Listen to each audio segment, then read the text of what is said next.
अस्सलाम वालेकुम दोस्तों, सूरह अल-बकरा की तफसीर सीरीज़ के इस पार्ट में हम आयत 52 से 62 तक का सफ़र तय करेंगे। पिछली वीडियो में हमने देखा कि कैसे बनी इसराइल को अल्लाह ने फ़िरौन की ग़ुलामी से निजात दी। आज हम देखेंगे कि उस आज़ादी के बाद उन्होंने कैसे अल्लाह की नेमतों की नाकदरी की और ये वाक़या आज हमारे लिए क्या सबक रखता है।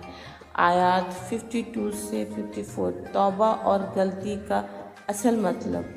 जब हज़रत मूसा अलैहिस्सलाम कोहे तूर पर अल्लाह से हम कलाम होने गए तो पीछे बनी इज़राइल ने समरी नाम के एक शख्स से के बहकावे में आकर सोने का बछड़ा की मूर्ति बनाई और उसकी इबादत शुरू कर दी।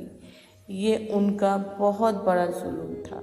रूहानी पॉइंट, गलती करना इंसान की फितरत है, लेकिन गलती पर अड़े रहना गलत है। अल्लाह ने उन्हें माफ़ी का मौका दिया, मगर तौबा का तरीका बहुत सख्त रखा ताकि उन्हें अपनी गलती की शिद्दत का एहसास हो। तौबा का असली मतलब सिर्फ लफ्ज़ी माफ़ी नहीं है, बल्कि दिल से बदलाव है।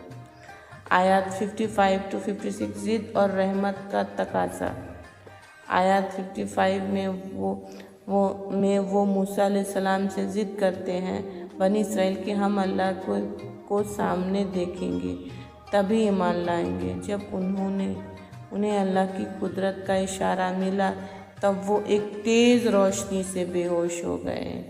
रूहानी पॉइंट, इंसान अक्सर सबूत मांगता है, जबकि ईमान देखी हुई चीज़ों पर नहीं, अनकही हकीकत पर यकीन करने का नाम है। अल्लाह ने उन्हें मौत जैसी हालत से उठाकर फिर ज़िंदगी दी ताकि वो शुक्र गुजारे।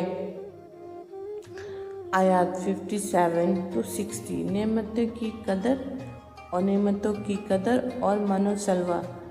अल्लाह ने उन पर सहारा के रेगिस्तान में बादलों के साए किया और आसमान से मनवा सलवा एक स्पेशल किस्म का नेचुरल खाना भेजा। उन्हें कुछ भी उगाने या मेहनत करने की ज़रूरत नहीं थी। जब उन्हें एक बस्ती आरिया में जाने का हुक्म मिला तब उन्होंने सजदा करते हुए दाखिल होने के बजाय शरारत की। जब उन्हें प्यास लगी तब मूसा अलैहिस्सलाम ने पत्थर पर लाठी मारी और 12 चश्मे फूट पड़े। ये चश्मा 12 कबीलों के लिए अलग था। अल्लाह सबका ख्याल रखते हैं, मगर हम इंसान फिर भी फसाद लालच करते हैं। आयत 61 नाशुक्री का अंजाम। आयत 61 में वो मूसा अलैहिस्सलाम से कहते हैं कि हमें सिर्फ एक खाना मनवा सलवा नहीं चाहिए, हमें ज़मीन से उगने वाली सब्जियां, ककड़ी, मसूर और प्याज चाहिए। रूहानी पॉइंट क्या, इंसान की ख्वाहिशें कभी ख़त्म नहीं होती। बेहतरीन चीज़ के बदले अदना चीज़ मांगना यह इंसान की कम ज़रफ़ी है। इस नाशुक्री का नतीजा ये हुआ कि उन्हें दुनिया में ज़िल्लत और मोहताजी मिली। आयत 62 यूनिवर्सल, और ये बहुत बड़ा मैसेज है। आखिर में आयत 62 से इस पूरे हिस्से का निचोड़ है।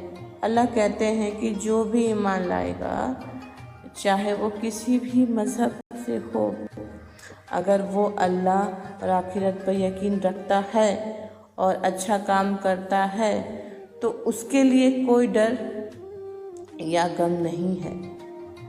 इस्लाम सिर्फ एक नाम नहीं है, बल्कि नेकी और यकीन का नाम है। हम बनी इसराइल की गलतियों से सबक लें और अपनी ज़िंदगी में शुक्रगुजारी को लाएं। अगर आपको ये तफसीर एक्सप्लेनेशन अच्छी लगी हो तो शेयर ज़रूर करें। शुक्रिया।